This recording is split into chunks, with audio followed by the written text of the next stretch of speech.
அனைவருக்கும் வணக்கம். அண்ணன் சீமான் அவர்கள் மீது முழு வன்மத்தையும் கக்கிக் கொண்டிருக்கக்கூடிய திராவிட உடன்பிறப்புகளுக்கு எங்களுடைய மனமார்ந்த நன்றிகளை தெரிவிச்சுக்கிறோம். நீங்கள் கதற வேண்டும் என்பதற்காக எங்கள் அண்ணன் சீமான் அவர்கள் வள்ளுவர் கோட்டத்துல ஒரு கூட்டத்தை போட்டு நல்லா பாடி விட்டாப்புல, மறுபடியும் அந்த பாட்டை பாடி விட்டாப்புல. அப்படி தண்டா பேசும் அப்படிங்கிற மாதிரி சொன்னாப்புல. மிகவும் பெருமையாக இருந்தது, மிகவும் சந்தோஷமாக இருந்தது. நாங்கள் எல்லாம் ஏன் அண்ணன் சீமான் அவர்கள் பின்னாடி இருக்கிறோம் என்பதற்கு ஒரு எடுத்துக்காட்டு அந்த கூட்டம் அமைந்தது. எந்த காலத்திலயும் உங்களோட சமரசம் கிடையாது. நீங்க என்ன ஆடியோ வெளியிட்டா நாங்க உங்கள்ட்ட சமாதானத்துக்கு வந்துடுவோமா, இல்ல சமரசம் ஆயிடுவோமா, இல்ல சோர்ந்து போய் விடுவோமா? நாங்க அப்படிதான் பேசுவோம். என்னடா புடுங்கிருவீங்க, என்ன புடுங்கிருவீங்க? நாங்க காளியம்மாள் அவர்களை பார்த்து பிசிறும்போம் மசிறும்போம். ஆனா அவங்கதான் கட்சியின் உசிறு, கட்சியின் ஒரு குலதெய்வமாக காளியம்மாள் அவர்கள் செயல்படுகிறார் அப்படின்னு நாங்க சொல்லுவோம். அது எங்க உட்கட்சிக்குள்ள நடக்கிற விஷயம். உனக்கு என்னடா மசிறு, உனக்கு என்னடா மசிறு அப்படின்னு கேட்டாரு. நல்லா செருப்ப சாணியில முக்கி அடிச்ச மாதிரி இருந்திருக்கும்.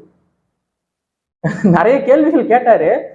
கல்லூரிகள்ல வெளிநாட்டில் இருக்கக்கூடிய ஆசிரியர்கள் இந்த கல்லூரியில், தமிழ்நாட்டில் இருக்கக்கூடிய கல்லூரிகள்ல வேலை பார்த்த மாதிரி சம்பளம் வாங்கிட்டு இருந்திருக்காங்க அப்படிங்கிற கேள்வியை பத்தி கேட்டிருக்காரு. அதுக்கெல்லாம் பதில் இல்லை. அந்த மின்கட்டண உயர்வை பத்தி பேசியிருக்காரு. தமிழ்நாட்டின் சட்டம் ஒழுங்கு சீர்கேடை பத்தி பேசியிருக்காரு. எது ஒன்றுக்கும் பதில் இல்லை.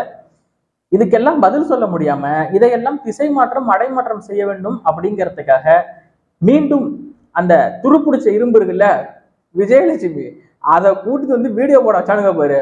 இவனுங்களை பத்தி எனக்கு முழுசா தெரிஞ்சு போச்சு. இவனுங்க யாரு, இவனுங்களுடைய யோக்கியதை என்ன, இவனுங்களால எந்த அளவுக்கு தாக்கு பிடிக்க முடியுங்கிறது எனக்கு தெரிஞ்சிருச்சு. ட்விட்டர்ல வந்து என்னதான் இருந்தாலும் சீமான் பேசுறது வந்து நம்மளால இப்படி பார்த்துக்கிட்டு இருக்க முடியல அப்படின்னு சொல்லி ஒரு வயிற்றுச்சலா இருக்கு, ரத்தம்லாம் கொதிக்குதுங்கிற வார்த்தை. எனக்கு சிரிப்பு தாங்க முடியல. 4 நாளா நான் கடந்த 4 நாளா வீடியோ போடல. எதனால அப்படின்னா பல வேலைகள்.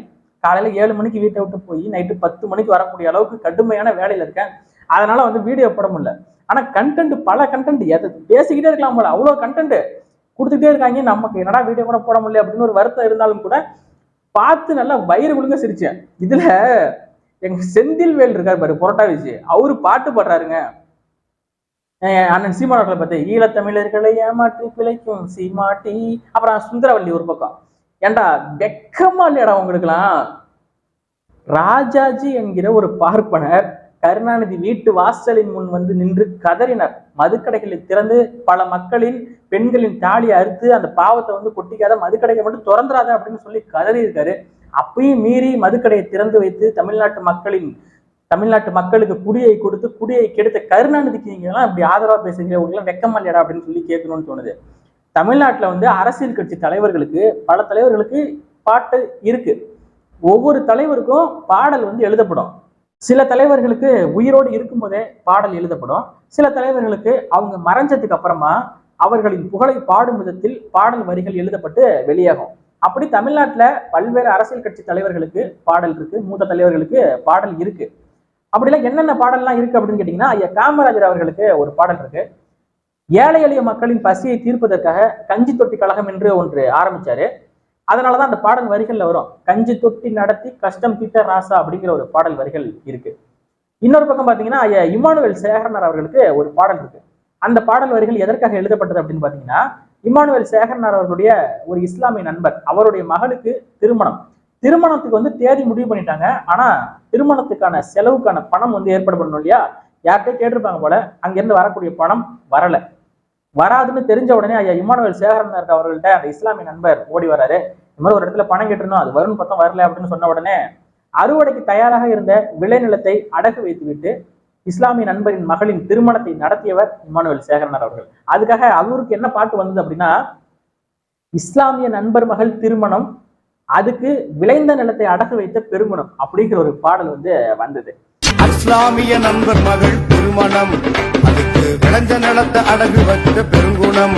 அதே போல ஐயா ராமதாஸ் அவர்கள் அடிக்கடி வந்து போராட்டம் நடத்தும் போது ஒரு பாடல், ஐயா அழைக்கிறார், ஆணும் பெண்ணும் ஓடி வாங்கல் ஐயா அழைக்கிறார் அப்படிங்கிற ஒரு பாடல் வரிகள் இருக்கு. அதே போல முத்துராமலிங்க தேவர், அள்ளி அள்ளி கொடுத்ததுல செவந்த கையே, தேவர் என்னும் சிங்கம் பசும்பொன் முத்துராமலிங்கம் அப்படிங்கிற ஒரு பாடல் வரிகள். இப்பெல்லாம் நிறைய பாடல்கள் பல மூத்த தலைவர்களுக்கு, அரசியல் கட்சி தலைவர்களுக்கு எல்லாம் இருக்கு. ஆனா நம்ம கருணாநிதி அவர்களின் தேசிய கீத பாடல், நாகூர் அணிவா எழுதிய அந்த பாடல் வந்து, கள்ளக்குடி கொண்ட கருணாநிதி வாழ்கவே, நல்ல ஒரு அற்புதமா எழுதியிருந்தாரு. அதை அப்படியே மாடிஃபை பண்ணி பாத்தீங்கன்னா இந்த பக்கம் நல்லா எழுதியிருந்தாங்க, கள்ளத்தனம் செய்யும் கிராதகன் கருணாநிதி அப்படின்னு சொல்லி எழுதியிருந்தாங்க. அதை பாடியதற்காக வழக்கெல்லாம் போட்டுக்கிட்டு இருக்காங்க. அந்த பாடல்ல வந்து முக்கியமான நிறைய வரிகள் வருது. அதாவது நிற்கின்ற ரயில் முன்னே தலை வைத்து படம் எடுத்த சாகச கருணாநிதி, இதெல்லாம் வந்து பாத்தீங்கன்னா மிகவும் அற்புதமான வரிகள். அதெல்லாம் பாடியதற்காக தான் வழக்கு. இப்போ தமிழ்நாட்டுல இத்தனை பேர் வாழ்ந்துருக்காங்க, இத்தனை பேர் மறைஞ்சிருக்காங்க. நாங்க ஏன் கருணாநிதியை மட்டும் டார்கெட் பண்றோம்? நீங்களா தமிழின தலைவர்? இன துரோகி. தமிழின தலைவர் இன துரோகி. ஐயா வைகோ சொல்றாரு பாருங்க, இனத்தின் துரோகிங்க இவரு. அண்ணன் சீமான் மேல ஏன் இவ்வளவு கோபம் உங்களுக்கு? சீமான்னு ஒரு ஆளு வரலனா இன்னைக்கு தமிழினத்தின் தலைவர் யாருங்கிறது உங்க எல்லாருக்குமே நல்லா தெரியும். முத்தமிழறிஞர் தான் தமிழினத்தின் தலைவராக இருந்திருப்பாரு. இவர் தமிழினத்தின் தலைவர் கிடையாது, தமிழினத்தின் கொலைஞர் அப்படிங்கிறத நிரூபித்தவர் அண்ணன் சீமான் அவர்கள். தமிழ்நாட்டு மக்களுக்கு இவங்க எல்லாம் யாரு, எதிரிகள் யார், நண்பன் யார் என்ற அடையாளம் காண கத்து கொடுத்தது அண்ணன் சீமான். எஜுகேட், அஜிடேட், அப்புறம் புரட்சி. முதல்ல கற்பி, ஒன்று சேர், புரட்சி செய் அப்படிங்கிறத அம்பேத்கர் சொன்னது.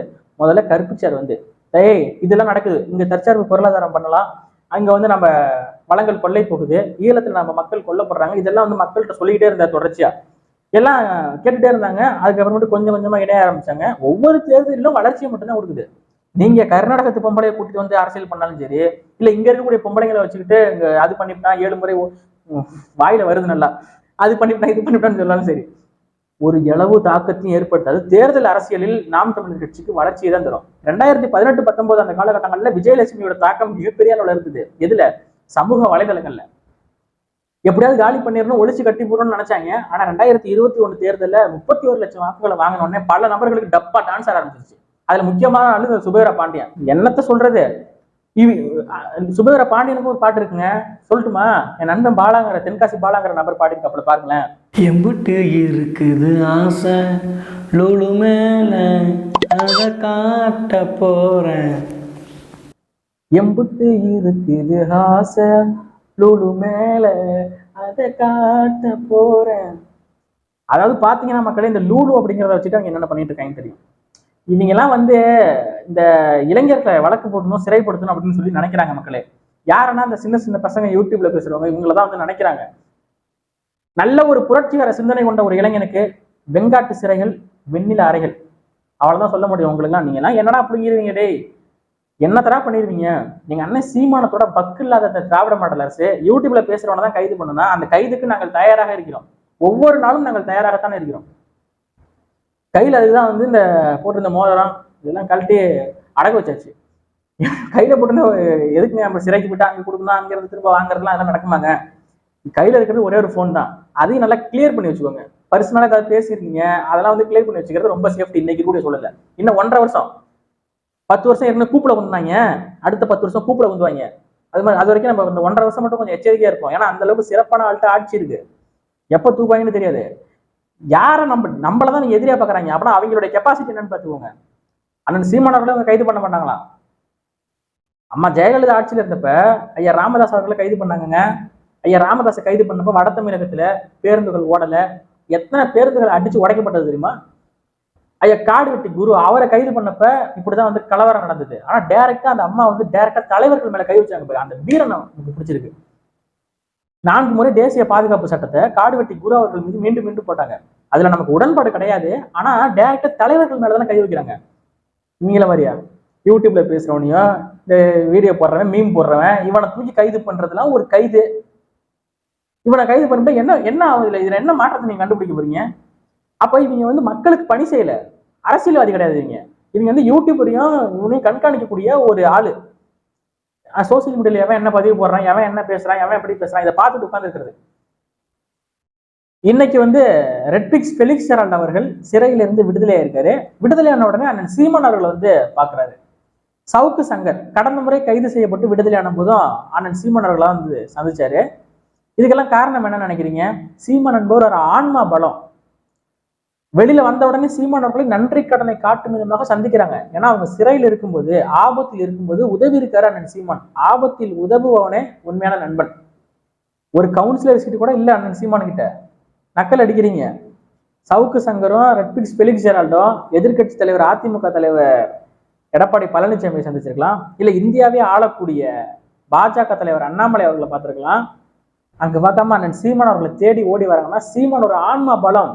நாங்கெல்லாம் ஏன் வந்து இன்னைக்கு பேசிக்கிட்டு இருக்கோம்? நீ என்ன வழக்கு போடுவியா? போட்டுக்கப்பா, தாராளமா போட்டுக்க, தாராளமா போட்டுக்க, கைது பண்ணிக்க. கைதின் மூலமாக இங்க என்ன நடந்துற போகுது?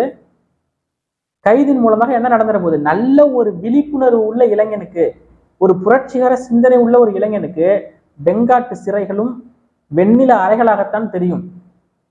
இன்னைக்கு அவங்க நாம் தமிழர் கட்சி கிடையாது. சவுக்கு சங்கரும் ரெட்பிக்ஸ் ஃபெலிக்ஸ் ஜெரால்டும் அவங்களே அண்ணன் சீமான் அவர்களை தேடி ஓடி வராங்கன்னா, நாங்க அண்ணன் சீமான் அவர்கள் பின்னாடியே இருந்து அவர்களின் கொள்கையை படிச்சு விழிப்புணர்வுல இருக்கக்கூடிய எங்களுக்கு அந்த சிறை ஒரு மயிராக ஒரு இளவும் இல்லை, எங்களுக்கு ஒரு தாக்கத்தையும் ஏற்படுத்தாது. சரிங்களா? இந்த வழக்கு போடுவோம், சிறைப்படுத்துவோம் அப்படிங்கிறதெல்லாம் வந்து உங்களோட வச்சுக்கோங்க. நீங்க தான் கைது பண்ணா ஐயோ அம்மானு கத்துவீங்க, நாங்க கத்த மாட்டோம். விசாரணைக்கு எந்த நேரமும் தயாரா இருக்கும். சிறைக்கு வந்து தினம்தோறும் ரெடியா இருக்கோங்க. இப்ப கூட வீரலட்சுமி என்கிற ஒரு ஆனந்தி நாயுடு அது போய் என் மேல 2 கேஸை கொடுத்துதான், வலசராக்கத்துல 1 கொடுத்துதான், கமிஷன் அலுவலகத்துல 1 கொடுத்துதான். கொடுத்து என்னத்தை புடுங்கணும்னு தெரியல. நானும் கைது பண்ணுவாங்க 2-3 நாளா பாத்துக்கிட்டு இருக்கேன், கைதே பண்ணல. அப்புறமேட்டு தான் தெரிஞ்சது இது டம்மி கேஸ்லாம் கொடுத்து எப்படி கைது பண்ணுவாங்க? ஏதாவது ஒரு ஆதாரம், ஏதாவது ஒரு எவிடன்ஸ். இப்ப ஏற்கனவே நீதிமன்ற காரி துப்பிட்டு இருக்கு திமுகவை பத்தி. இதுக்கெல்லாம் நீங்க குண்டாசு போடுவீங்களா? இதுக்கெல்லாம் நீங்க கைது பண்ணுவீங்களா? பேசுறதுக்குலாம் எத்தனை வாட்டி நீங்க கைது பண்ணுவீங்க அப்படின்னு சொல்லி நீதிமன்றம் காரி துப்பிட்டு இருக்கு. உச்சநீதிமன்றமே திமுகவை பார்த்து காரி துப்பி இருக்கு, சாட்டை துறைமுருகன் வழக்குல. இப்படி பல்வேறு நபர்கள் காரி துப்பிட்டே இருக்காங்க. இவங்கெல்லாம் ஒன்றும் பண்ண முடியல. இதுவரை எதிரி போல இருக்கக்கூடிய நபர்கள்ட்ட தான் நம்ம சண்டை போட்டிருக்கோம். இப்போது உண்மையான எதிரி களத்துக்கு வந்திருக்கான். யாரு? அண்ணன் சீமான். இதை சொன்னது யாரு? சுபவி. இது வரைக்கும் எதிரி மாதிரி ஒரு நபர்கள்ட்ட தான் அவங்க சண்டை போட்டுட்டு இருந்தாங்க. பாஜக, அதிமுக இவங்கெல்லாம் உண்மையான எதிரி கிடையாது, எதிரி மாதிரி. அப்பப்ப சமரசம் பண்ணிப்பாங்க, காசு வாங்கிப்பாங்க, இந்த மணல் கொள்ளையில காசு வாங்கிப்பாங்க, எல்லாம் பண்ணிப்பாங்க. ஆனா சமரசம் இல்லாத ஒரு எதிரினா அண்ணன் சீமான். ஈழத்திலே எங்க தேசிய தலைவர் சமரசம் இல்லாம சண்டை போட்டாரு. இனத்தின் விடுதலைக்காக பெற்ற பிள்ளைகள் எல்லாம் களத்தில் பலியிட்டாரு. அவர் எங்கள் இனத்தின் தலைவர். இவர் வந்து தமிழினத்தின் கொலைஞர். யாரு? கருணாநிதி அப்படின்னு சொல்லி அடையாளப்படுத்தி இன்னைக்கு தமிழ்நாட்டு மக்களுக்கு விழிப்புணர்வை ஏற்படுத்தி இன்னைக்கு எவனாவது தமிழினத்தின் தலைவர்னு சொல்லுவானா?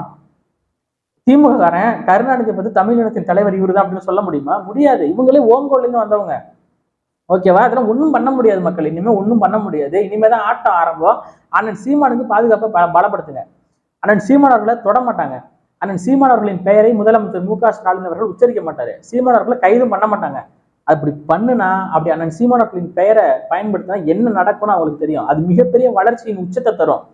அப்ப என்ன பண்ணணும்? அண்ணன் சீமானுக்கு சுத்தி இருக்கக்கூடிய நபர்கள் எவன் வேணா வந்து வீரியமா செயல்படுறான், அவன் மேலாம் ஒரு கேஸை போட்டு, எஃப்ஐஆர் போட்டு, அச்சுறுத்து, பயமுறுத்து, வழக்கு போட்டு, சிறைப்படுத்து, கதறிடுவாங்க, பயந்துருவாங்கன்னு நினைக்கிறான். இது வரைக்கும் நீங்க எதிரி மாதிரி ஒரு ஆள்கிட்ட சண்டை போட்டு இருந்தீங்க. இப்ப எதிரி வந்திருக்கான்னு சொல்றீங்கல்ல, இது வரைக்கும் நீங்க வீரர்கள் மாதிரி இருக்கக்கூடிய சில நபர்கள் தான் சண்டை போட்டிருக்கீங்க. உண்மையான வீரர்கள்ட்ட சண்டை போட்டது இல்ல. வெறி கொண்டு அடிப்போம். நீங்க சிறைப்படுத்திட்டு நீங்க வெளில வந்துருவோம்ல. திரும்ப வெளில வந்த உடனே நான் தெரியாம பேசிட்டேன், என்னை மன்னிச்சிருங்க அப்படின்னு சொல்லுவோன்னு மட்டும் நினைக்காதீங்க. இதை விட வீரியமாக 2 மடங்களவு, 3 மடங்களவு, 4 மடங்களவு, 10 மடங்களவு கூடுதலாக பேசுவோம். அதை மனசுல வச்சுக்கோங்க. அப்படியும் இல்லை நீங்க கைது பண்ணுவோம் அப்படின்னா எந்த நேரமும் நாங்கள் தயாராக இருக்கிறோம். இந்த திராவிட மாடல் ஆட்சியில சட்டம் ஒழுங்கு சீர்கெட்டு போய் கிடக்கு. கள்ளச்சாராயத்துல பல மரணங்கள் நடக்குது, கொலைகள் நடக்குது, ஏகப்பட்ட சட்டம் ஒழுங்கு சீர்கெடு, சங்கிலி பருப்பு, தாலி அறுப்பி எல்லாம் நடக்குது. அதையெல்லாம் கைது பண்ணாம யூடியூப்ல பேசுவவரான கைது பண்ணணும், அடக்குமுறையை மேற்கொள்ளணும். இதை நடத்துறது வந்து மிகவும் கேவலமான ஒரு அரசியல். இந்த மதத்தை வச்சு அரசியல் பண்றோம்னு நீங்க என்ன பண்ணுவீங்க? என்ன சொல்லுவீங்க? மதவாத அரசியல், இந்துத்துவ அரசியல்னு சொல்லுவீங்க. சாதியை வச்சு அரசியல் பண்றோம் என்ன பண்ணுவீங்க? இது சாதி அரசியல்னு சொல்லி ஒதுக்குவீங்க. இவங்க என்ன கர்நாடகத்து பொம்பளை கூப்பிட்டு தான் அரசியல் பண்றாங்க. இவங்களுக்கு பேர் என்ன சொல்றது? நான் கூட இவங்களை பெரிய ஆள்னு நினைச்சிட்டேன். இவனுங்க யோக்கியது என்னன்னு இப்பதான் நமக்கு புரியுது. ஏன்டா உங்களால ஸ்டாக் பிடிக்கிற முடியலன்னு போய் பொம்பளை கூட்டிட்டு வரீங்க. அந்த அளவுக்கு இருக்கவங்க லட்சணம்.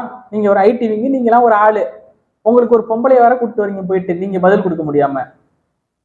நீங்க எத்தனை வருஷம் ஆடுவீங்க? ஆடுங்கடா. 10 வருஷம் கூப்புல கொஞ்சம் ஞாபகம் இருக்கணும். அந்த கூப்புல உட்காந்தீங்கல்ல 10 வருஷம், எதிர்கட்சியா கூட இல்லாம 2011 அந்த நிலை மீண்டும் வரும். எதிரிகளை உருவாக்கிக்கிட்டு இருக்கீங்க.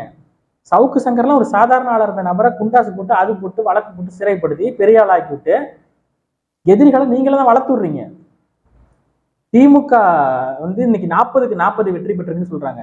அதிமுக கூட்டணியும் பாமக பாஜக கூட்டணியும் ஒன்றாக இருந்திருந்தால் திமுக எத்தனை ஜெயிச்சிருக்குங்கிறது திமுகவுக்கே தெரியும். 2019 பாராளுமன்ற தேர்தலில் வாங்கிய வாக்குகளை விட 2024 பாராளுமன்ற தேர்தலில் திமுக வாங்கிய வாக்கு விழுக்காடு 6 விழுக்காடு கம்மியா வாங்கியிருக்கு. எத்தனை லட்சம் ஓட்டு? 20-25 லட்சம் ஓட்டுகள் கம்மியாக வாங்கி 40-40 ஜெயிச்சிருக்காங்க. இதை நீங்க மக்களாகி நீங்கள் புரிஞ்சுக்கணும். திமுகவுக்கு என்னைக்குமே சரிவுதான். இந்த 5 ஆண்டு கால ஆட்சி அடுத்த 10 வருஷம் கூப்பில் குந்த போகிறார்கள் என்பதை நான் இந்த இடத்துல சொல்லிக்கிறேன். எழுதி வச்சுக்கோங்க. இவங்க எவன் ஆட்டம் போட்டான் எல்லாத்தையும் நம்ம நோட் பண்ணி வச்சிருக்கோம். எவன் வந்து திமிரு மேரா பேசிக்கிட்டு அடுத்தவன் குடும்பத்தை பத்தி பேசிக்கிட்டு அடுத்தவன் குடும்பத்தில் இருக்கிற பொம்பளையை பத்தி பேசிக்கிட்டு எல்லாத்தையும் நோட் பண்ணி வச்சிருக்கோம். எழுதி வச்சுக்கோங்க. இதுக்கெல்லாம் எதிர்வினை பல மடங்கு வீரியமா இருக்கும்.